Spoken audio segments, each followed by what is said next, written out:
A lot is changing in Formula One in 2026. Literally, it's a very fun time to be a Formula One fan because if you are starting to watch Formula One in 2026, you're literally getting into the sport when it is almost new. And if you have been watching Formula One since a while, then welcome to the world of confusion because we honestly don't know what the hell is going to happen.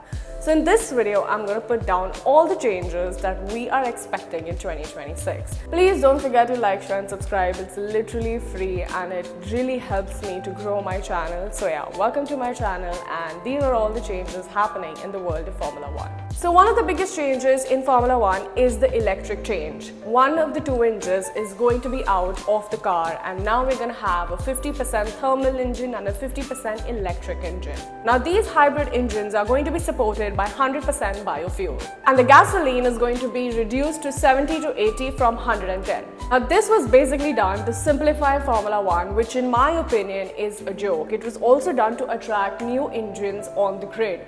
We already have 5 engines and very soon we're going to be working with 6 engines. So this is the engine breakdown for the 2026 grid. Now Ferrari is going to be the engine supplier for Ferrari, Cadillac and Haas.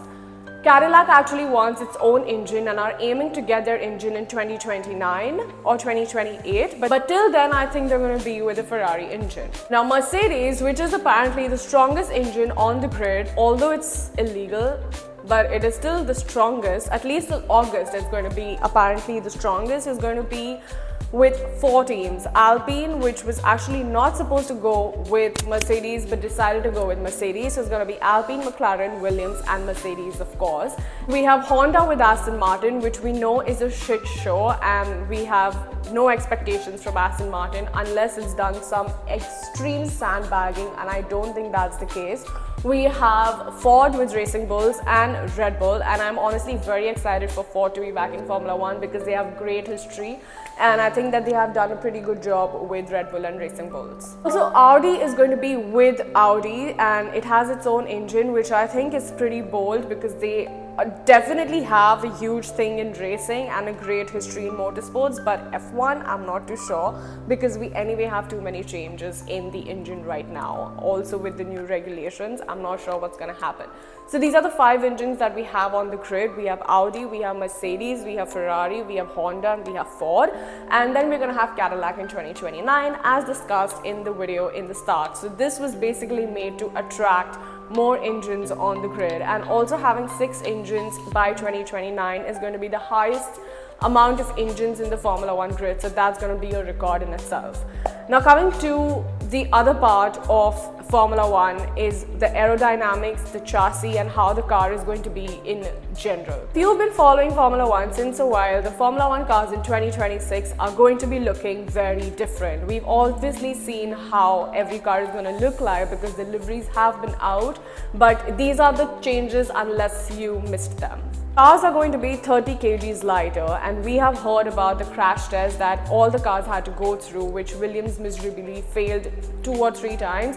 But let me tell you that a lot of teams actually failed the first time and then they passed the second time, except Williams, who've been working on it since the whole of 2025, which was a little sad, but yeah, it is what it is. So the cars are going to be 30 kgs lighter, they're going to be shorter and they're going to be narrower. The Pirelli tires are also going to have small changes. The floor of the car is going to be a bit wider, but this marks the end of the ground effect era of Formula One. Now the cars are no longer going to be held to the ground because of the downforce generated under the car, which also means that during wet races we're going to have very little spray. Now because we have literally no downforce in Formula One, how the hell are they going to compensate it? They are going to do it through the aerodynamics. Firstly, there is no DRS, which I am happy and sad about because now when I tell people that I watch Formula One, they're not going to ask me what is DRS. Because DRS is out and we have like 2 modes that Formula One drivers are going to be using. So I'm going to exactly explain what these 2 modes are, which are now replacing the DRS button. Now there are 2 activation modes. The first activation mode, which is the Z activation mode, is going to be that when the car is at the turn, it's going to generate downforce in the front and the rear wings. So if you have seen the testing, the front wing is going to flap 2 ways. and that's going to generate downforce because of the air. And even the rear wing, the flap is going to be very different from what we've seen till now. Like Alpine has come up with a very cool solution to this, where their flap goes like that, and that's going to generate some amount of airflow, which is going to generate the flow, and yeah, you get it. Now the other mode is called the MOM, which is the manual overtake mode, and it is basically a small button. Now this is a lot like DRS, but we have to think of it as a nitro in an NFS game, Need for Speed basically.